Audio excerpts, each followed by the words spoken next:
Agora a gente leva até você fatores que explicam por que a tentativa de golpe de Estado para manter Jair Bolsonaro no poder acabou fracassando. A Polícia Federal afirma no relatório final da investigação sobre a tentativa de golpe orquestrada para manter o ex-presidente Jair Bolsonaro no poder que a recusa de comandantes do Exército e também da Aeronáutica a, abre aspas, cederem a pressões golpistas foi uma das principais razões para o plano não ter sido concretizado, não ter sido colocado em prática de forma plena.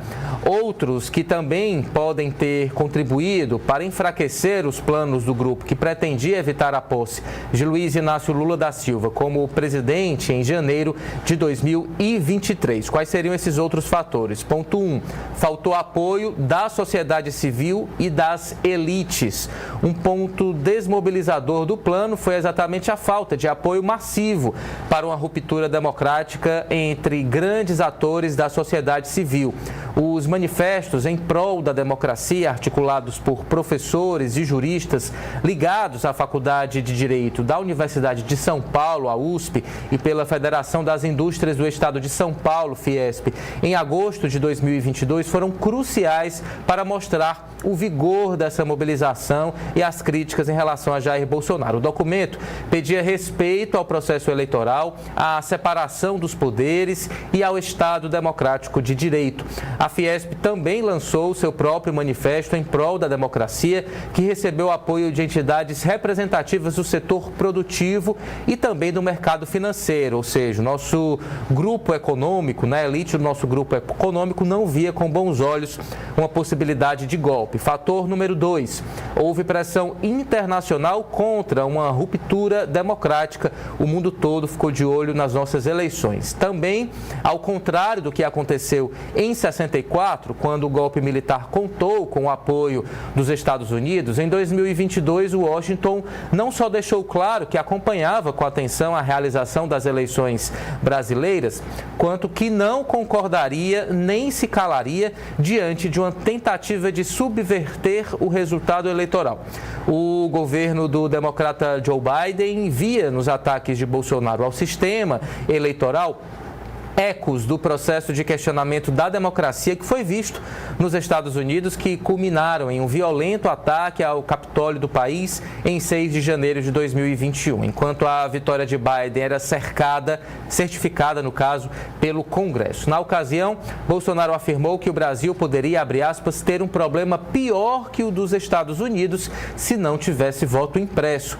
Alinhado a Trump, Bolsonaro demorou a reconhecer a vitória do democrata e ecoou acusações infundadas do republicano de fraude eleitoral nos Estados Unidos. Ponto 3. Atores institucionais e classe política entraram em ação.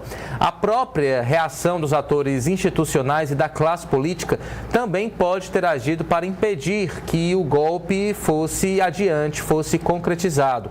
Diferentemente de 60 anos atrás, quando parte da classe política apoiou o grupo de militares responsáveis pelo golpe e até participou do movimento de conspiração, em 2022 não houve consenso em torno do caminho a ser tomado. Figuras relevantes, como o presidente da Câmara, Arthur Lira, do PP de Alagoas, foram rápidas em reconhecer a vitória de Lula após a publicação dos resultados oficiais das eleições, o que, de certa forma, serviu como um sinal para o resto do país, ressalta Couto. Ponto 4. Faltou apoio até entre os militares. Esse é o ponto principal.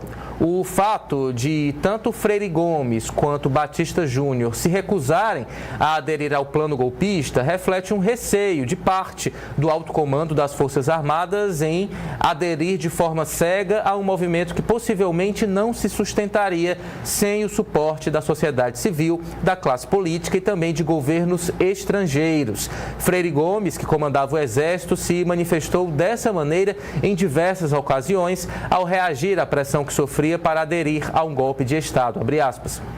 Serão 20 dias de euforia para 20 anos de agonia, disse o general, segundo as investigações. Lideranças que fazem parte do Estado-Maior das Forças Armadas também se preocupavam com o efeito que um golpe teria na sua reputação, além de temerem as consequências de um regime sem um sistema de freios e contrapesos capaz de controlar o poder, capaz de controlar Bolsonaro. Ponto 5. O golpe de Estado clássico saiu de moda, pelo menos aqui no Brasil. Outro ponto levantado é um certo esgotamento do modelo de golpe de Estado em que se planeja uma ruptura total e abrupta da ordem política. O modelo, descrito como clássico, passa pelo que é visto como um estereótipo, envolvendo membros mais graduados das Forças Armadas derrubando o governo em um incidente curto, mas potencialmente violento. Seria algo como o que aconteceu no Egito em 2023 ou na Tailândia em 2014.